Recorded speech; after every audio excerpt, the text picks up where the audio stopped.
Lời xin lỗi vì đã lừa dối, ước gì mình nằm mơ thôi.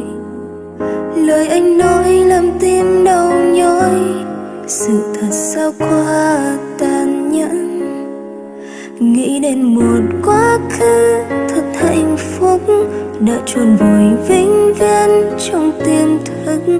Em sẽ nuốt nước mắt bước đi xa cuộc đời anh.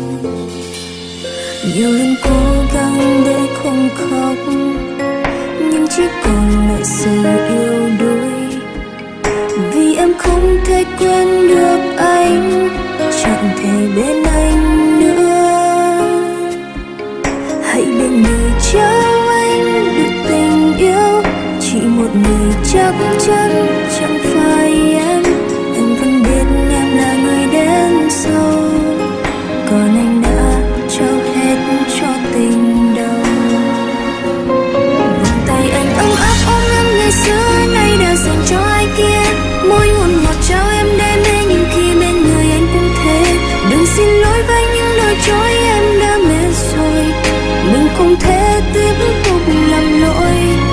Trở về bên của anh hay xa đi hết yêu thương ngày nào ta bên nhau. Em sẽ thầm chúc phúc cho anh sẽ trọn vẹn yêu thương. Dù cơn đau như đang dây xéo trong con tim này, tình yêu ấy em không muốn nhận lấy. Không là tất cả những ngày sau này đã qua.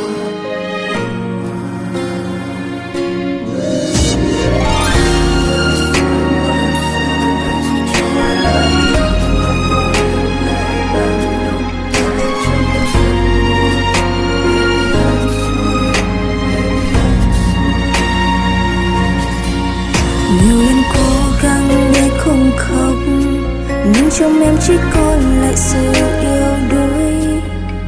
Vì em không thể quên được anh, chẳng thể bên anh nữa. Hãy bên người trao anh được tình yêu, chỉ một người chắc chắn chẳng phải em. Em vẫn biết em là người đến sau, còn anh đã trao hết cho tình đầu. Vòng tay anh ấm áp ôm em ngày xưa nay đã dành cho ai kia. Môi hôn ngọt trao em đê mê, nhưng khi bên người anh cũng thế. Đừng xin lỗi với những lời chối em đã mệt rồi, mình không thể tiếp tục làm lỗi. Trở về bên của ai hay xa đi hết yêu thương ngày nào ta bên nhau. Em sẽ thầm chúc phúc cho anh sẽ trọn vẹn yêu thương. Dù cơn đau như đang dây xéo trong con tim này, tình yêu ấy em không muốn nhận lấy. Vòng tay anh ấm áp ôm em ngày xưa nay đã dành cho ai kia. Sao em có thể quên? Em đi sẽ không quay về. Em chúc anh hạnh phúc, nơi đó chúng ta hẹn thề. Xin hãy xóa đi hết, quay hãy xóa đi hết yêu thương ngày nào ta bên nhau. Em sẽ thầm chúc phúc cho anh sẽ trọn vẹn yêu thương.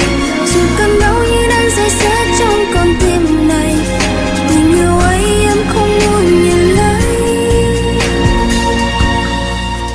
Cảm ơn người đã từng đến đây cho em bình yên. Cảm ơn người đã từng đến